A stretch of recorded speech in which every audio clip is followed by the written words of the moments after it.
Thank you, sir.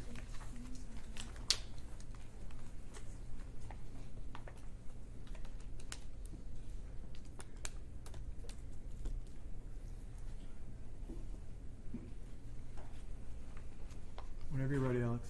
Yes.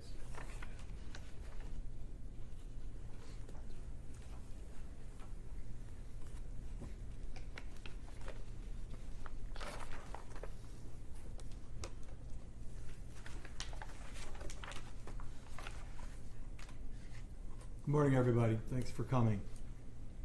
Today, Ben Johnson Law is announcing the filing of earlier this morning a lawsuit on behalf of 11 folks, 11 families that were victimized by Daugherty, the substitute teacher, who of course was sadly allowed to continue teaching despite multiple reports of his conduct there at the Huron Valley School District, in particular Spring Mills Elementary School, in conjunction with the folks that he actually worked for called Edu Staff LLC.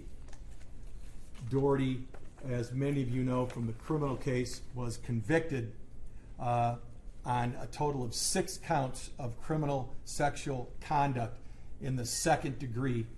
And for those that may not be so familiar with that, that is unwanted sexual touching without there being penetration. Forgive me for having to be so explicit, but that's what it means.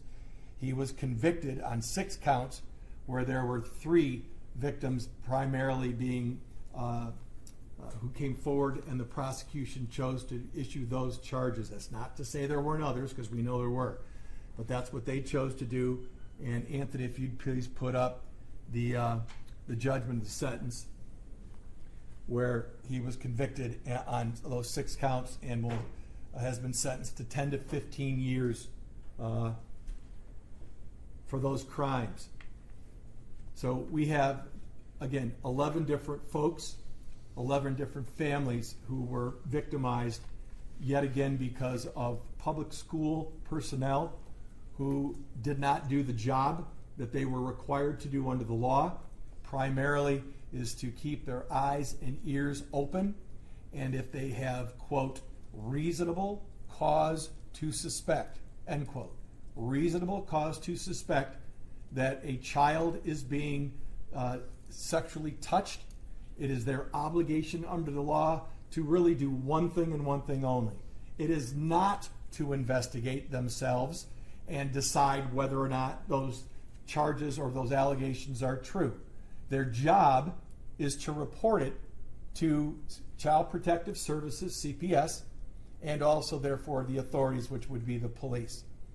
In this particular case, the only reason charges came forward in 2 different time frames are because of the brave souls that we have that we're blessed to represent in this case.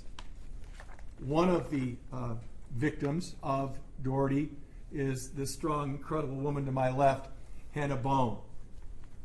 Hannah is now an adult, so she's over the age of 18, and that's why her name is not in initials. Hannah has been so incredibly strong as part of her survival and thriving, if you will, following this abuse. When she was 11 years old at Daugherty's home, Hannah was friends with Daugherty's daughter. Hannah immediately reported, police were called, and ultimately Daugherty was arrested. He was ultimately charged as a result of this. This is back in 2016 when, again, Hannah was 11 years old.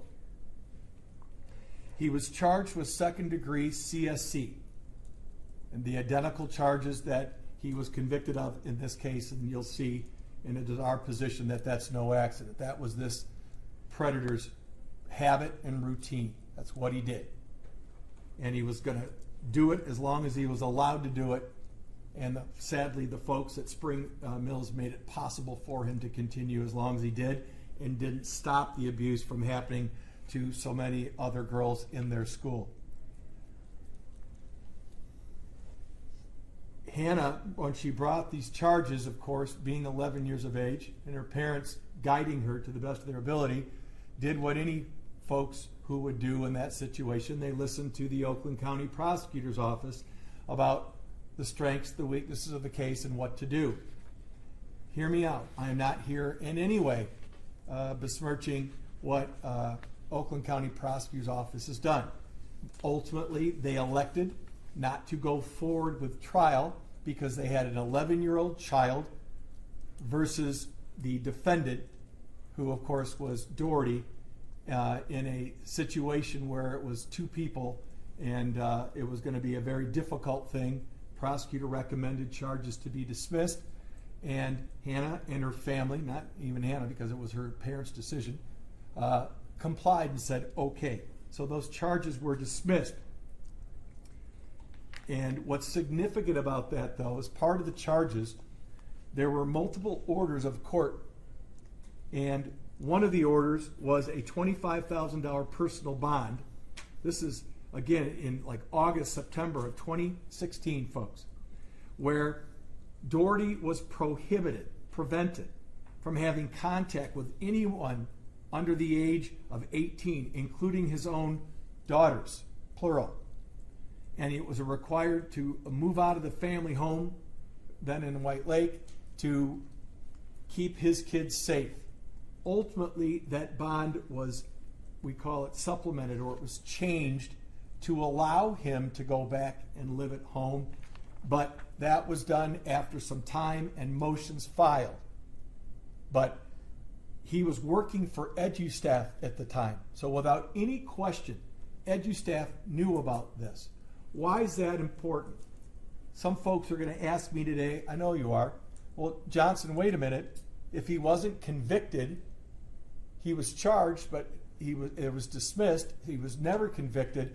What's wrong with him being a teacher in school? And the answer is, as long as he's teaching your kid, not mine.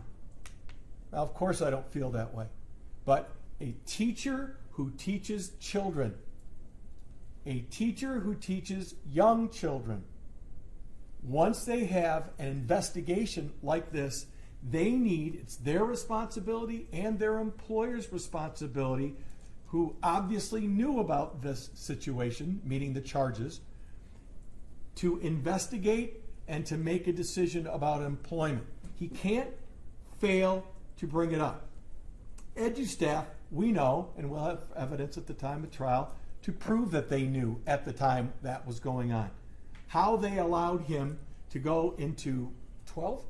Nope. 12 different elementary schools throughout our area, ladies and gentlemen, is absolute travesty of justice to me.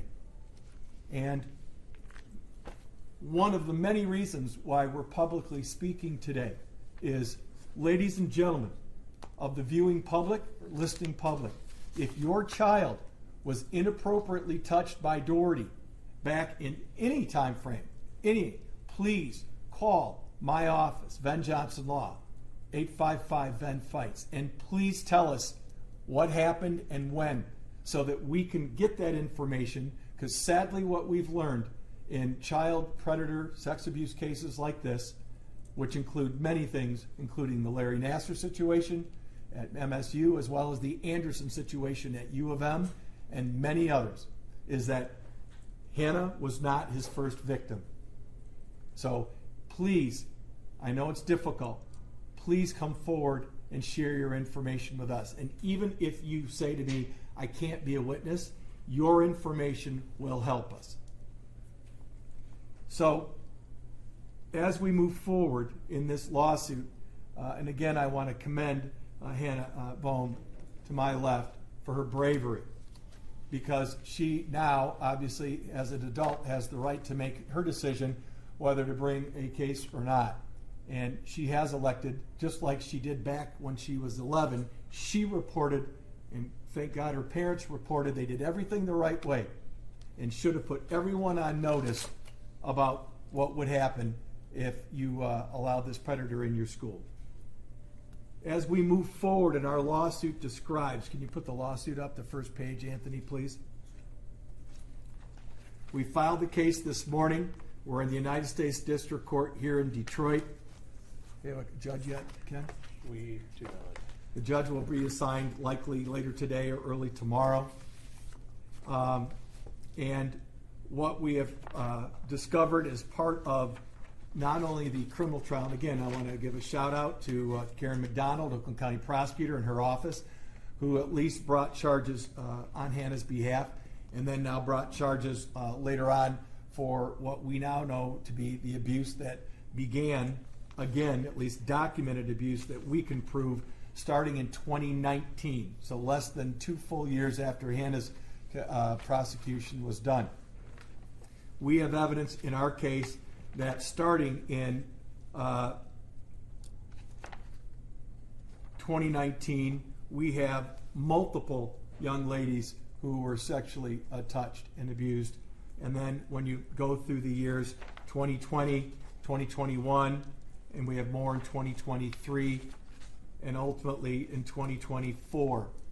So the victims that we represent in this case, the survivors, unfortunately span those years. So we know it was not only continuing, but it had to be stopped, and no one apparently was paying attention like they have to under the law. There are a number of different counts to the complaint. It's a total of 68-page lawsuit. I normally file complaints or lawsuits along the lines of 4 to 5 pages. So we were incredibly detailed, and one of the reasons why we were detailed is because of the fine work done by the Oakland County Sheriff Department, and in particular deputies Liss and Gross. Thank you. And also again for the Oakland County Prosecutor's Office when they brought charges again leading to not only the arrest but the conviction of Daugherty. So today we're not here to discuss the individual facts of every single one of these little girls' abuse, but we believe it's important that the public see that all these folks are here together. They're standing as one, and they're just an incredible reminder to us all that the only way to prevent child abuse in an institutional, but especially here in Michigan, in a public school setting or a school setting in general, is if everybody reports anything and everything that they're being told by their child or another child is made them feel uncomfortable. Don't investigate yourself. Turn it over to the authorities, and hopefully through cases like this one, we'd like to put an end to institutional child sex abuse and make it impossible for a teacher like this one to gain access to our children. One more comment about I'll call it the lawsuit and the counts. In other words, the various different things that we're alleging that were violated. We're saying both state law here in Michigan, and we're also talking about federal law. So the lawsuit addresses both of those. One of the ones that I think that really should be talked about the most is the Child Protection Act failures of the school, not calling the police, not calling Child Protective Services. Again, it is their job to do it as a mandatory reporter once reasonable cause to suspect exists. And when a kid tells you that he rubbed my breasts, and the outside of my breast, and my vagina, in this case, sadly, and my hips and other areas, had him sitting on his lap in the school room, that is absolutely not even a close call. That report should be made immediately. So that's what we're here to address today. Yes, governmental immunity applies to the state of Michigan. I hope that you all, when we saw the horrible lessons that we've seen about governmental immunity and how evil it is in the Oxford cases, my clients understand that this is likewise a difficult situation under Michigan law because it protects the guilty. And we're here again to stand against that and ask and demand for change, and we ain't going away, just like in our Oxford clients, and I again thank them for their bravery. So from here, what do? We serve the lawsuit on the defendants. For Daugherty, of course, that will be in prison where he belongs. And then we'll go from there, and I'll keep you guys, of course, acutely aware and up to date in terms of what happens. But you know, in a case of this magnitude and this size, it is going to take a multitude of years. There's going to be many motions that, just like they brought in those other cases that you all know about, and they're going to have appeals. They're going to try to delay, defend, deny. And once again, I want to thank and I want to call out, shout out to my team, because the team that I have at Venn Johnson Law in this case, to me, is an all-star team. We're fighting the windmill, if you will, of big business, and it happens to be public school and the insurance companies that defend them. So I want to thank and acknowledge Ken Carr, my co-counsel here to my right, Ms. Carly Reynolds. Carly, here also an associate attorney and was our co-counsel as well. We have the rest of our team is Chris Desmond here. Chris Desmond, our chief appellate lawyer, is a member of our team. Courtney Tucker Saffron is our paralegal in this case. Where else we have? I have Jasmine Sells, who is our intern that will be assisting us in this case. My assistant, Kateri Nat, would normally be here, but she's out with medical stuff today. Good luck to you, Kateri.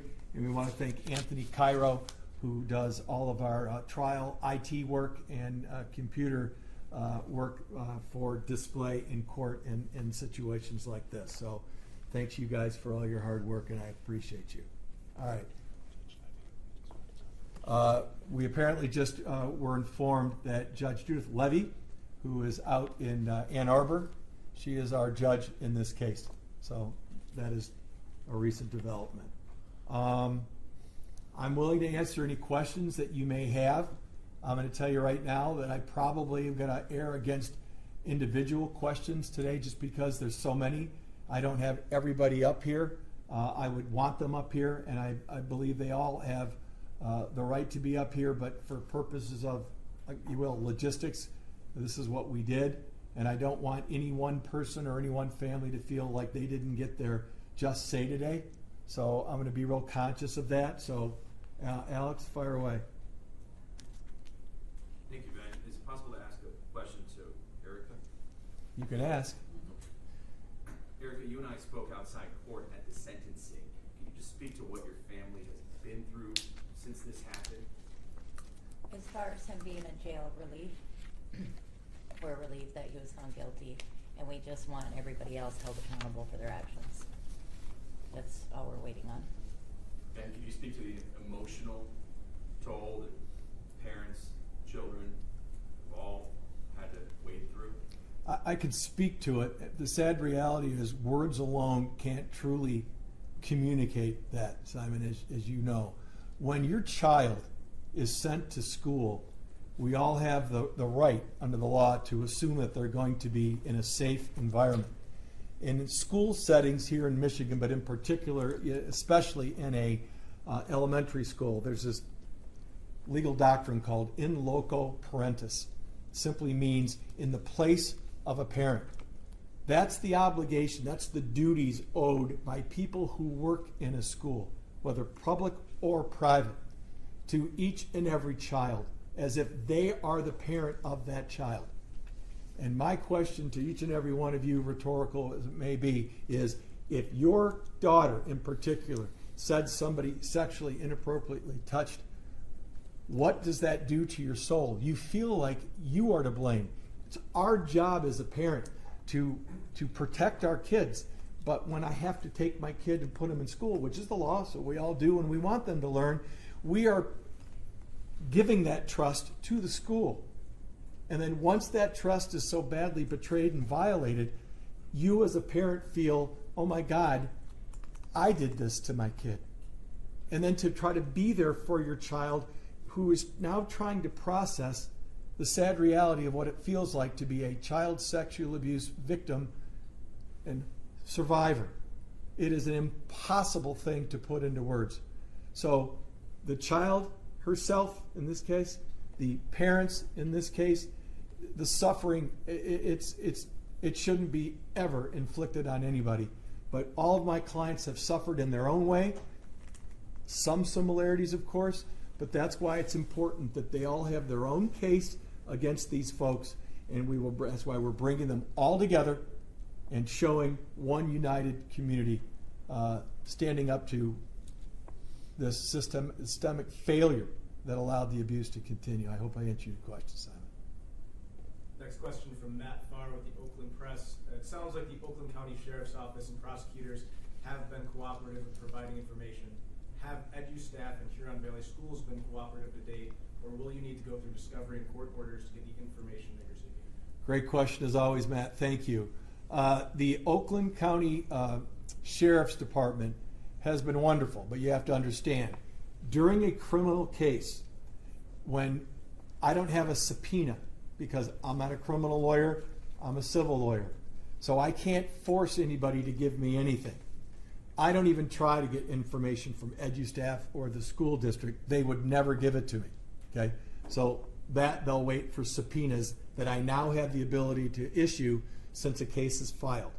The only thing I had before that I could do, which we did multiple times, was seek under Freedom of Information Act, FOIA request to the prosecutor's office and more particularly to the sheriff department. In this particular case, the sheriff department elected not to share that information with us at the time because of the ongoing investigation. That is their right under the law. And the only thing I could have done, I guess I could have sued the Oakland County to get the report. You mean the people that are doing all the investigation and are actually doing a good job of helping our clients? No, I wasn't about to sue them. So I did multiple requests, and as it turns out, they did not turn over the full report until after the criminal case ended in conviction. We ultimately got that, and it's highly redacted. Redacted means there are things hidden, and they're allowed to do that under the law, but I now will be working with the defense lawyers actually on behalf of these defendants, the ones we're suing. We'll all agree to a court order ordering the Oakland County Sheriff Department to give us all a complete copy where that information is not being hidden. It sounds weird to folks that don't do this for a living. What do you mean they can hide it from you? Well, that's their right under the law, especially when you have minor children involved and they don't want to use their names or their obviously their personal information. That's their goal in hiding it, redacting it, which again they're allowed to do, and then we will use the appropriate remedy of a subpoena later. As it comes to edu staff and the school district, obviously we will be subpoenaing all of their records as it relates to Daugherty and all of our clients, and we'll be going from there. Kara Bird with the Detroit News. Hi, Karen.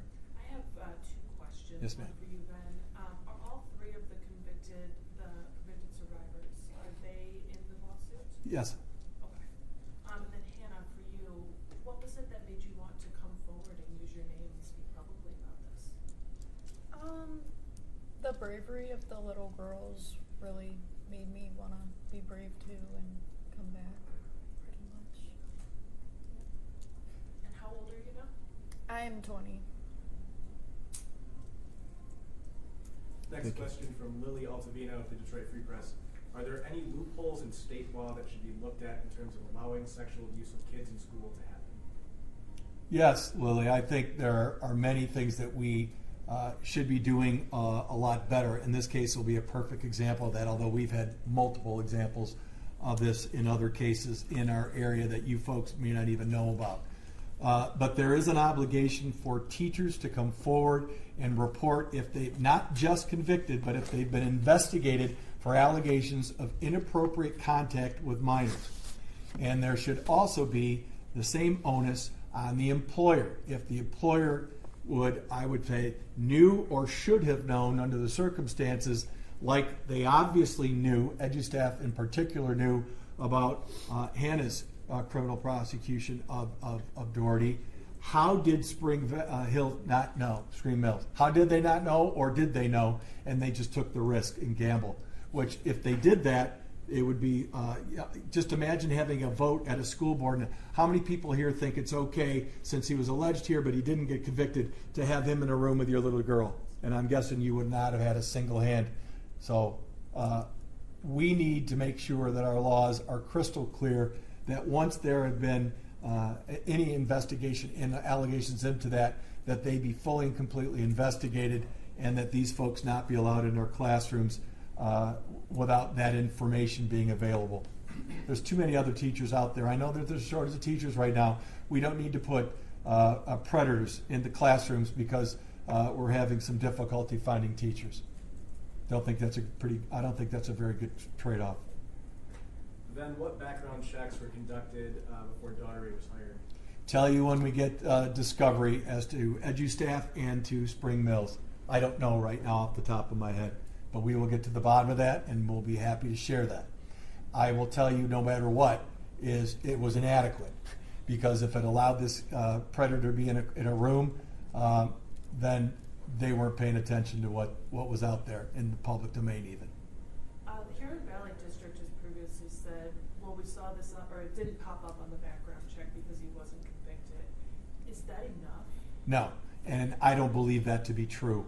Often, if you look at, there's these things called LIEN, L-I-E-N, documents that technically speaking are supposed to only be utilized by law enforcement, but as it relates to folks who are involved with young children, there's other companies and ways to go about getting that information, but there's no question it would be public information that he was arrested for that.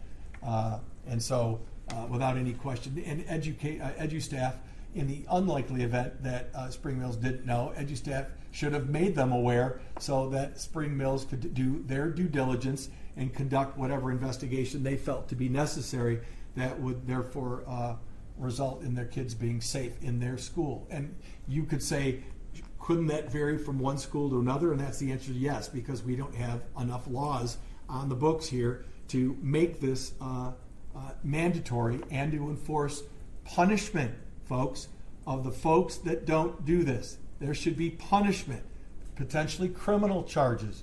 If your job it is to make sure that someone's not a child sexual abuser and you don't do your job, should you face criminal charges as a parent? I would want that. So, yeah, I think this case, when we get more information, it'll be a textbook case of lack of due diligence by all of these entities, school district and EduStaff. Last call for questions for those in the room and on Zoom. Follow up from Matt Farr of the Open Press. How many school district employees are named in the lawsuit? And I will mention we will be putting the complaint in our press document files following these. Tim Daugherty, of course, is the teacher who's convicted. Sarah Bentley is the principal. Kelly Mattingly is a counselor. Paul Salah, S-A-L-A-H, is the superintendent of Huron Valley School District. We've sued the school district itself, Huron Valley School District, and EduStaff LLC. That was the staffing, educational staffing company that employed Daugherty even during his prosecution that was brought by Hannah and the prosecutors back in 2016. So we know that they had absolute knowledge, and we're going to find out what they didn't do with all of these other elementary schools where he was teaching, let alone Spring Mills. Ben, who was prosecutor back in 2016? Have you reached out to them at all? No. Should be the last question here. What message do the families want to send with this lawsuit? The families are here to demand full accountability and full and complete justice. The criminal system didn't work very well for Hannah. Criminal system worked well for the 3 victims, the survivors, that resulted in the 6 counts of guilty verdicts. And now we all stand together seeking full justice, not just against Daugherty, but against the folks that put him in the position to allow this abuse to continue for years left unchecked. So again, anybody in Spring Mills, anybody that went in any of the other schools where Daugherty was a substitute teacher, please, please, please, we pray that you find the strength. Call my law office, tell me what you know, because it would be absolute important information to stand behind and support these young survivors in this particular case and Hannah. Thanks. Thank you. Thank you very much. That concludes today's press conference. With any questions or media requests for interviews, please contact Chelsea Hackthorne of Near Perfect Media.